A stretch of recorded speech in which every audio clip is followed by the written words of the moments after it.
When we talk about finding a treatment for something like Alzheimer's, a really complex, devastating disease, the research path is often less a highway and more, well, a tangled mess of hopeful theories. That's a good way to put it. You get these fascinating ideas, sometimes backed by really compelling preliminary data, but they all have to face that ultimate reality check, the randomized clinical trial. And sometimes those trials deliver a monumental breakthrough, but other times they deliver a massive, unambiguous redirect. And in the current landscape of Alzheimer's disease, or AD, those redirects are absolutely crucial because the actual underlying causes are still hotly debated. Right. One theory that's been simmering for decades and is, biologically very plausible is that the herpes simplex virus, HSV, plays a big role. Triggering it or maybe accelerating it? Exactly. Especially when the virus reactivates in the brain over time. Is this idea of a kind of chronic low-level inflammation? And it is a compelling idea. I mean, if the disease is caused or promoted by a virus, you should be able to treat it with a proven antiviral, right? That's the logic. And we've seen a lot of, circumstantial evidence. Neuroscientific studies, epidemiological data, health records, all pointing a finger at HSV as potentially etiological.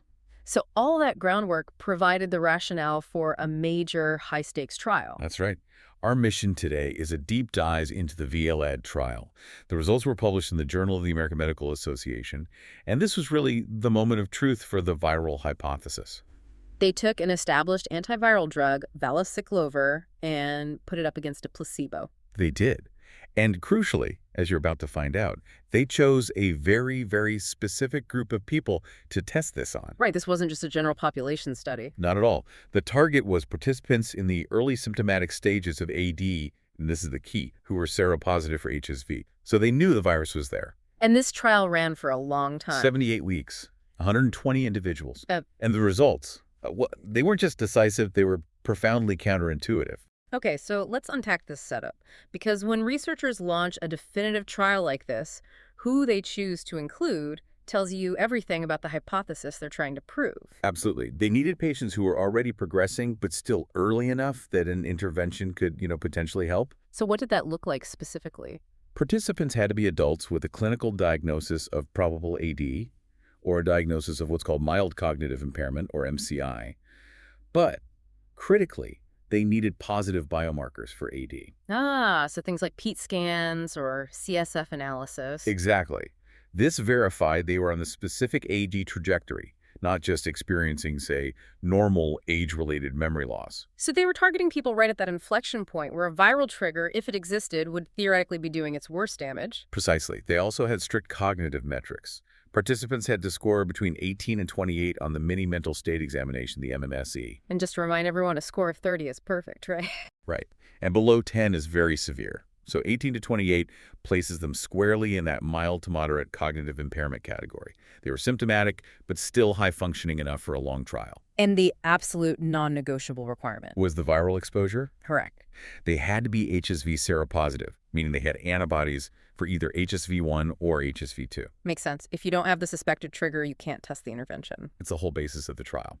So let's talk about the intervention itself. Recruitment ran from 2018 to 2022. They got their 120 participants and split them evenly. And the intervention group got a pretty high dose of the antiviral. They did, a very high dose. 60 people received 4 grams per day of valacyclovir, and the other 60 got a placebo. 4 grams a day, that's a lot. That's a potent dose, often used for, acute, severe viral flare-ups, not usually a long-term maintenance thing. It is. The mean age was about 71, and 55% were female. Pretty typical demographics. Wait, let me just pause you there on that dosage. 4 grams a day for 78 weeks, that's over a year and a half. Did they address the potential for, toxicity? Or off-target effects from that kind of sustained high-level intervention, especially in an elderly population? That is a highly critical question. And yes, they monitored safety very closely, and we'll definitely get to the specific adverse events later. But the dosage was a strategic decision. How so? They wanted to make absolutely sure that antiviral levels in the blood were high enough to suppress any potential chronic, low-level viral activity in the central nervous system. They wanted to give this hypothesis the absolute best shot at success. That makes the design incredibly strong. Targeting early symptomatic patients who are definitely HSV exposed and giving them a maximal dose. This was it. This was the test case. Exactly. If HSV was a primary driver, this drug, at this stage, should have made a discernible difference. The specificity was the chief strength of this trial. It was a direct test of the mechanism. Okay, so before we get to the final outcome, let's just make sure everyone knows how success was measured.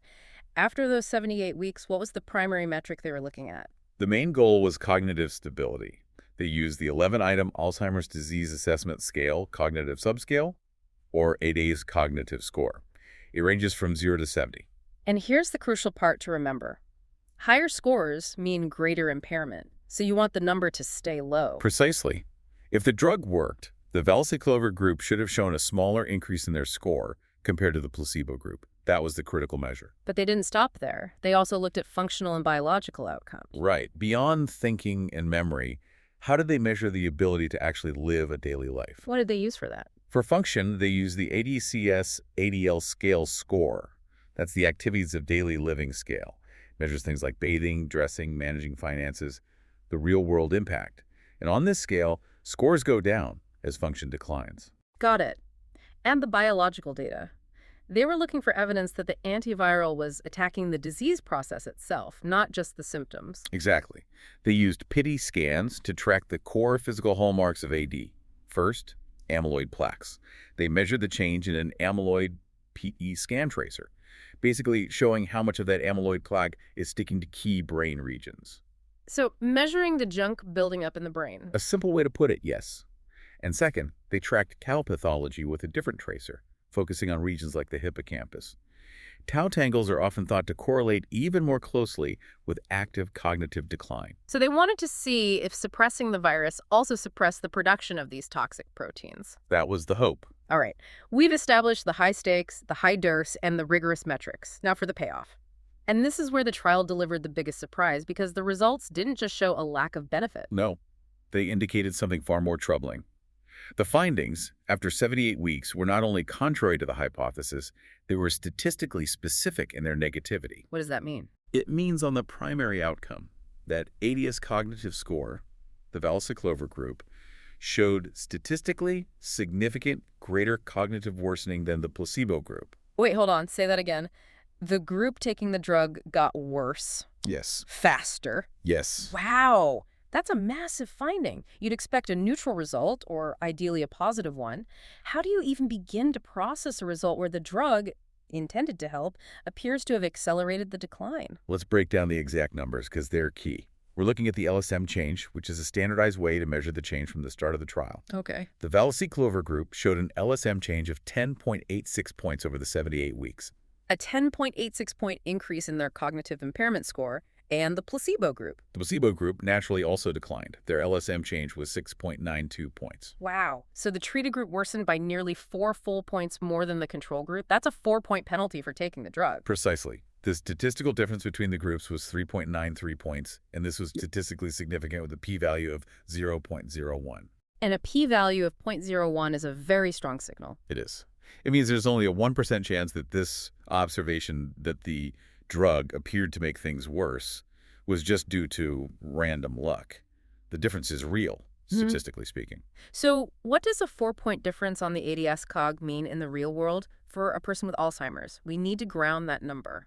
That's a great question, because 3.93 points is clinically meaningful. It varies by individual, of course, but that magnitude of accelerated worsening often correlates to roughly 3 to 6 months of faster cognitive deterioration. That's devastating. In a disease where every month of clarity matters, accelerating decline by that much, it just refutes the whole argument. It does. And did that accelerated decline in thinking and memory translate into a decline in their ability to manage daily life? Let me guess, it did. It did. The functional outcome, that ADCS-ADL scale, it mirrored the cognitive results. The Valacyclovir group showed a greater functional decline, a change of minus 13.78. And the placebo group? They declined by minus 10.16. So again, the Valacyclovir group got worse in their day-to-day abilities. Yeah. The trend of accelerated decline holds true across both the mental and the functional metrics. So the drug was actively associated with a faster rate of decline. The question then becomes, did it even touch the physical disease, the plaques and tangles? That's the key analytic step. You have to ask, if it accelerated decline, did it somehow trigger more plaque production? Or was the virus just irrelevant all along? So let's look at the biomarkers. Did Valacyclovir clear any amyloid plaques? On the amyloid front, the answer is a very clear no.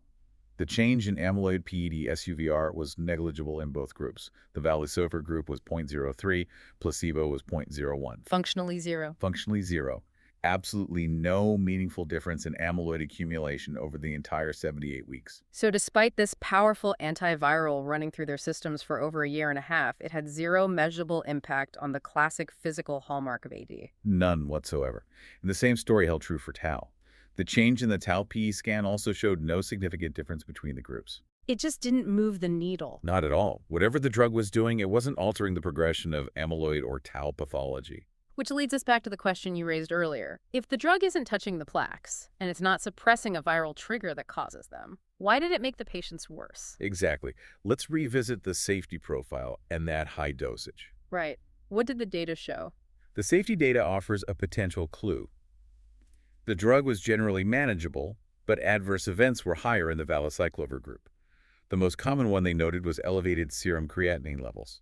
Creatinine is a marker of kidney function. It is. This happened in 8.3% of the Valacyclovir group compared to only 3.3% of the placebo group. So a spike in creatinine, even a modest one, suggests the high dose was causing some systemic stress, maybe taxing the kidneys. It's a plausible theory. Yeah. Could that systemic stress over 78 weeks be the driver of the cognitive worsening rather than anything related to the virus itself?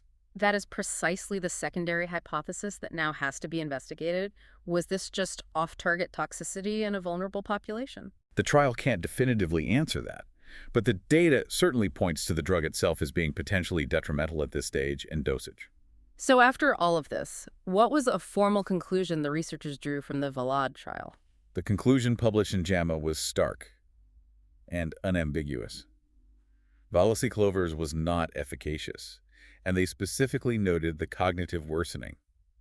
Based on these findings, the study formally stated that it is not recommended to treat individuals with early symptomatic AD and HSV seropositivity with Valacyclovir. So that pathway is closed, at least with this drug, at this dose, at this time. Correct. What does this all mean for the broader world of Alzheimer's research? I mean, this study, despite being negative, is maybe one of the most informative we've seen in years. I would agree. It reinforces the absolutely critical importance of rigorous trials, even when an idea seems promising. This trial strongly refutes the efficacy of Valacyclovir at this stage of AD.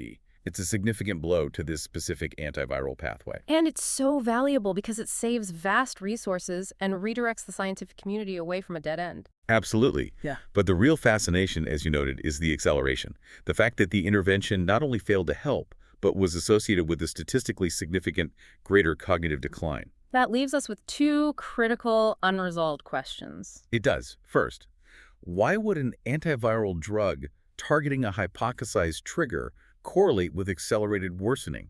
Was the high dose just creating a systemic toxicity that damaged neurons? Or does this strongly imply that the HSV virus, even if linked epidemiologically, is largely irrelevant to the progression of established symptomatic AD?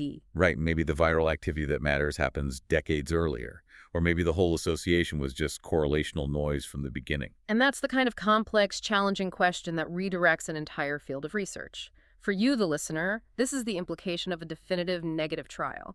It forces the scientific community to reconsider fundamental assumptions, pushing them toward novel targets beyond the viral hypothesis. We have to learn as much from what doesn't work as from what does. A truly definitive and, deeply puzzling set of findings.